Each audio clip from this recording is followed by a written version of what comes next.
And a big thanks to Chris and Reese for that beautiful little musical interlude. Next show, it will be there in complete post-production clarity and brilliance. Deeply grateful to you, gentlemen, for that. It's a day of victory.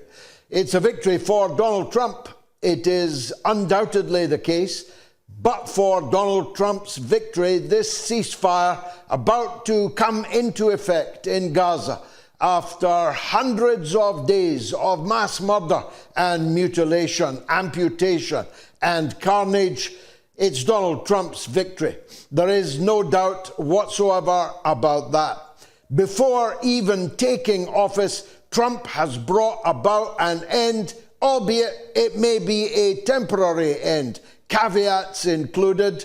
It has brought to an end one of the most shocking and horrific passages of human history since the Second World War. Hundreds of days of sustained, unbroken mass murder, mutilation, torture, amputation, disappearance, and disgrace. It has been a period in which the state of Israel died, not died yet physically, organically, but died in the minds and in the hearts of the people of the world. Nothing will ever be the same again.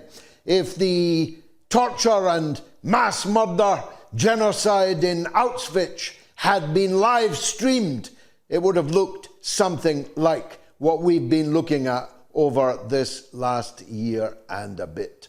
And Donald Trump, before even taking office, was able to order that it should come to an end. While Joe Biden, Genocide Joe, and Butcher Bloody Blinken, the Secretary of State for mass murder and genocide, said that they were working night and day to bring about this ceasefire, which, as Mossad commentary just said on Twitter, could have been agreed on October the 8th. It's exactly the terms of the ceasefire proposed by the Palestinian resistance.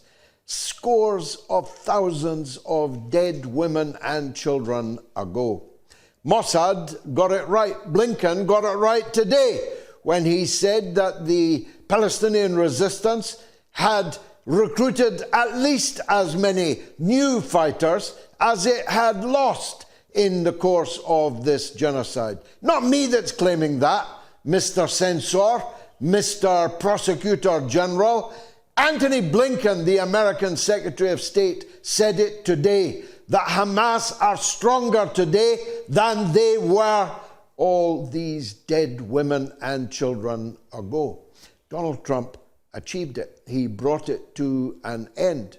But the resistance of the Palestinian people, their fortitude, almost superhuman in character, has again won the day. The Palestinian people have not been driven from the Gaza Strip. It remains illegally occupied territory, but it remains Palestinian territory. The terms of the ceasefire are complete Israeli withdrawal over the 3 stages of this process. Includes the return of the Palestinian refugees to the north of Gaza to rebuild the shattered and destroyed shanty towns called refugee camps that have built up there over half a century and more. They are free to enter and exit through the Rafah checkpoint. If the coward Sisi, a so-called general of the Egyptian army, opens the gates, then the wounded can be taken abroad for treatment. 600 trucks per day are to be allowed into the West Bank so that the people can eat, so that they can drink clean water, so that they can have fuel on these bitter winter nights, so that their children can be attended to in, albeit tent, canvas-covered hospitals that must now spring up like topsy all over the Strip. All of the hospitals, all of them are destroyed.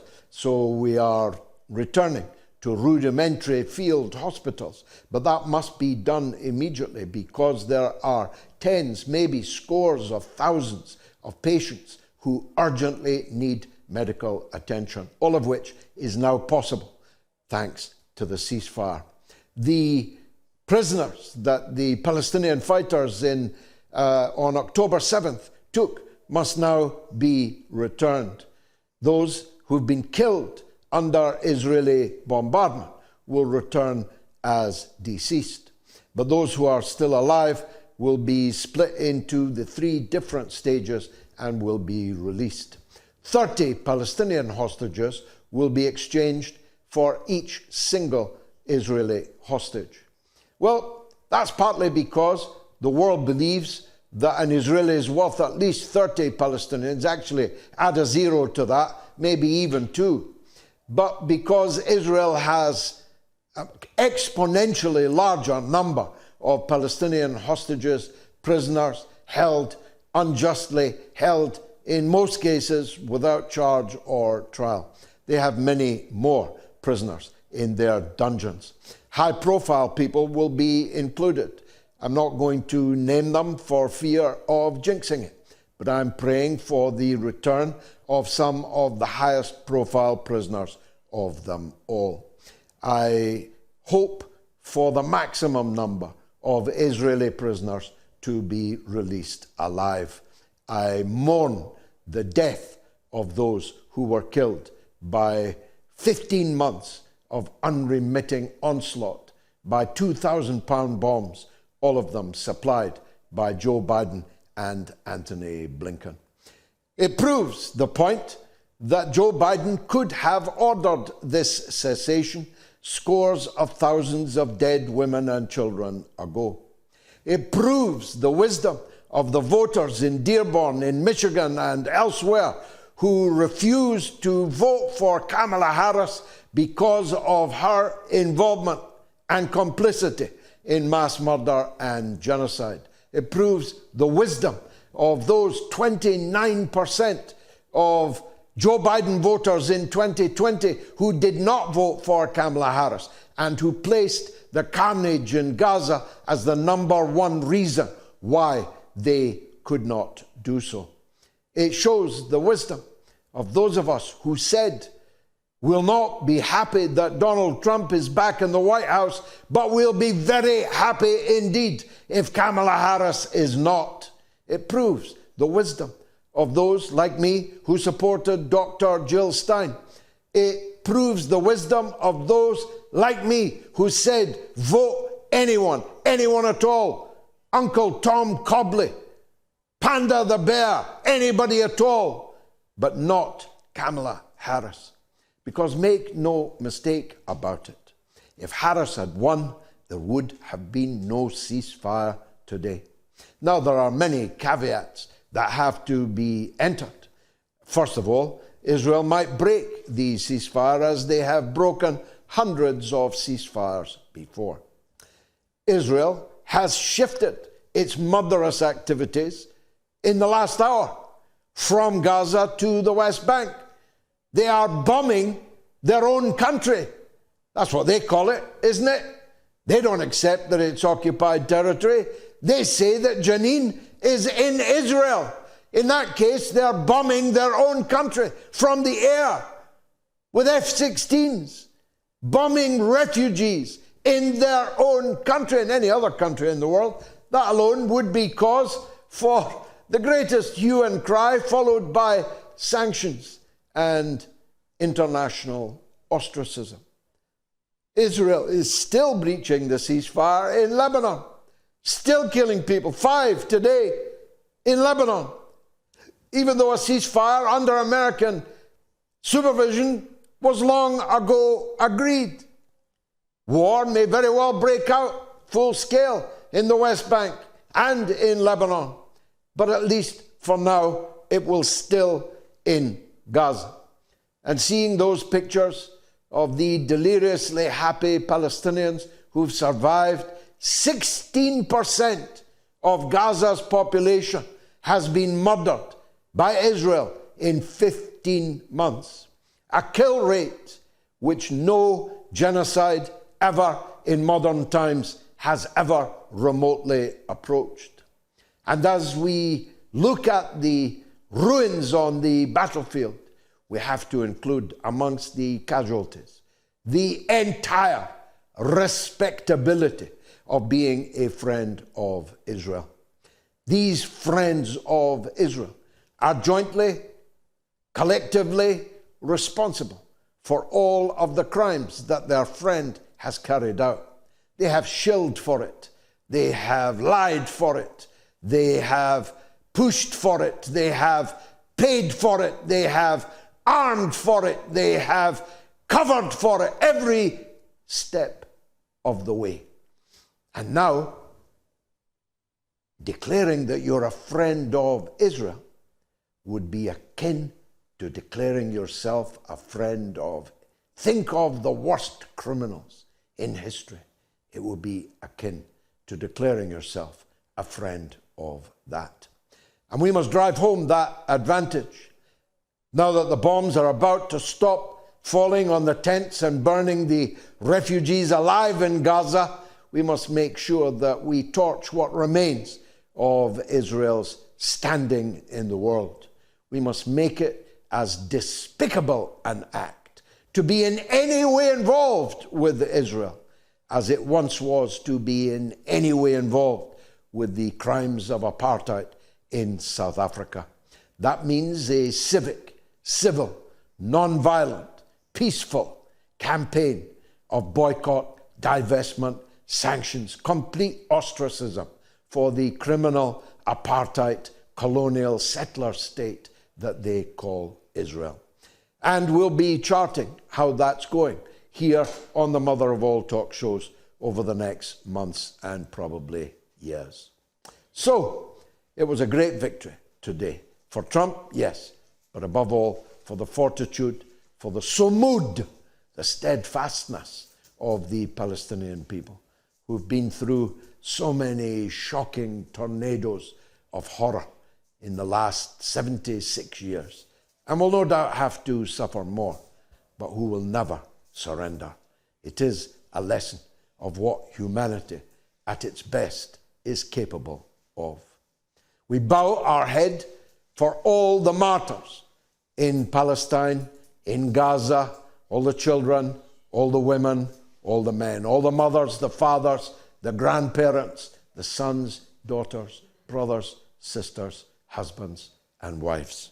We bow our heads to them, and we ask God to make their passage to heaven easy. But it's not the only victory of the day. You've heard of the Streisand effect, right? When somebody does something to try and bring about a certain outcome, and it so backfires that it exponentially benefits those that Streisand, in this case, was seeking to suppress. The attempt to ban TikTok, or rather the Capone-like, mafia-like attempt to tell TikTok they had to sell their company to an American owner or be banned. Capitalism, right? Free markets, right? Give us your asset worth $100 billion. Give us your asset at a fire sale price, or we will close you down. It's the American way. Well, TikTok stood firm and refused to sell. And from this weekend, it will be banned. But here's what's happened. There has been a mass exodus of American TikTok users to another Chinese app called Red Note. And more importantly, the second biggest gainer is the Chinese version of TikTok. Millions of young people in America are now watching Chinese TikTok. And they're picking up the Chinese language. And they're being warmly welcomed by the Chinese users. And a debate, a dialogue has begun between millions of American youngsters and millions of Chinese youngsters. Red Note and the Chinese version of TikTok will soon dwarf every other platform of its kind amongst American youth. And so Capone didn't get his own way. Corleone made them an offer they couldn't refuse, but they did refuse.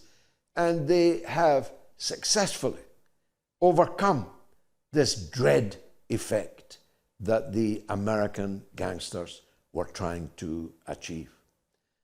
Now, lastly, it's only a few days. Of course, on Sunday, God willing, on the show, we'll be diving very deeply indeed into what the new Trump government is likely to look like. If you want, by the way, to celebrate the fall of the Biden-Blinken regime, join me on Monday at high noon, 12 noon on Monday, outside the American Embassy in London. It'll be fun. It's not an angry protest. It's a celebration. To see the back of Biden and Blinken is worthy of note, is it not? So if you can be in London on Monday at noon, then get there and join me and my friends as we celebrate the last moments of the foul, vile Biden, Harris, Blinken regime. But the seeds are already sown of a hybridity, of a dichotomy between one part of Donald Trump's base and another part. The first part, much more long-standing and much more representative of the working class base of Donald Trump's new Republican Party, is led by Steve Bannon. Steve Bannon's war room is an indispensable place to go learn about what these debates are all about. Bannon will be fighting for the ear of Donald Trump. It's the war of Donald Trump's ear that begins on Monday. Indeed, has already begun. The other part, much more Johnny-come-lately, is the big tech bros, personified, of course, by the ubiquitous figure of Elon Musk. And Vivek, who might well about to be the new senator for Ohio in the stead of J.D. Vance, about to become Vice President of the United States of America.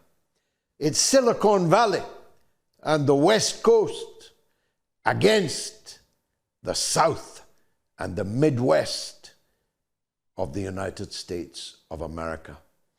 You might think that they will paper over the cracks, but actually they are diametrically opposed.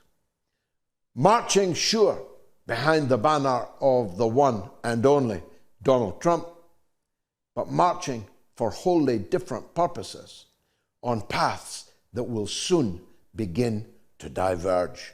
We'll discuss that and much more tonight and on Sunday here on the mother of all talk shows. I'll be back in just 1 minute with the brightest star that's risen in the East, Li Jingjing, the Chinese journalist and broadcaster, to discuss the TikTok affair. Stay tuned.